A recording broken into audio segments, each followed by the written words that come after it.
Hello everyone, అందరికీ నమస్కారం అండి. వెల్కమ్ బ్యాక్ టు అనుతో ప్రయాణం.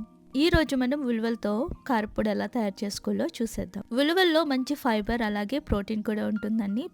ఎదిగే పిల్లలకి ప్రోటీన్ చాలా అవసరం కాబట్టి ఈ పొడి పిల్లలు కూడా తినిపించవచ్చు. మరి లేట్ చేయకుండా రెసిపీలోకి వెళ్ళిపోదాం. ప్యాన్లో 2 స్పూన్స్ ఆయిల్ హీట్ చేసుకుని తర్వాత దానిలోకి మినపప్పు, శనగపప్పు 2 స్పూన్స్ వరకు యాడ్ చేసుకొని ఫ్రై చేసుకోండి.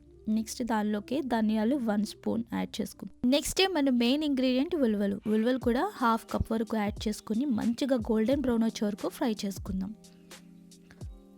నెక్స్ట్ దానిలోకి ఎండుమిరపకాయలు స్పైసీ తగ్గట్టుగా యాడ్ చేసుకోండి. ఎండుమిరపకాయలు కూడా మంచిగా ఫ్రై అయిన తర్వాత నెక్స్ట్ కరివేపాకు యాడ్ చేసుకుందాం. కరివేపాకు గురించి తెలిసిందే కదండి, హెయిర్కి చాలా మంచిది, టేస్ట్ కూడా చాలా బాగుంటుంది కారపొడిలో. కరివేపాకు కూడా మంచిగా ఫ్రై అయ్యే వరకు ఫ్రై చేసుకుందాం. మొత్తం ఫ్రై అయిపోయిన తర్వాత కొంచెం పసుపు అలాగే వెల్లుల్లిపాయ, దానిలోకి జీలకర్ర 1 స్పూన్ వరకు యాడ్ చేసి ఒకసారి కలుపుకుందాం.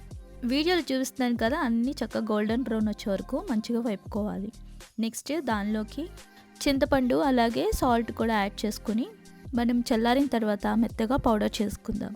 పౌడర్ చేసుకున్న తర్వాత ఉలువల పొడిని 8 కంటైనర్లో చక్కగా స్టోర్ చేసుకుని చాలా డేస్ వరకు చాలా ఫ్రెష్గా అలాగే టేస్ట్ కూడా చాలా బాగుంటుంది. ఉలువల్లో చాలా మంచి బెనిఫిట్స్ ఉన్నాయండి. మన హార్ట్కి అలాగే బ్లడ్ షుగర్ లెవెల్స్ మెయింటైన్ చేయాలన్నా మంచిగా ఉపయోగపడుతుంది. మరి ఈ రెసిపీ మీకు నచ్చిందని అనుకుంటున్నాను. నచ్చితే ఈ రెసిపీని మీరు కూడా ట్రై చేసి మీ ఫీడ్బ్యాక్ని నాతో షేర్ చేయడం మర్చిపోవద్దు. Please subscribe to my channel అనుతో ప్రయాణం. ఇంకో మంచి వీడియోతో మీ ముందుకు వస్తాను.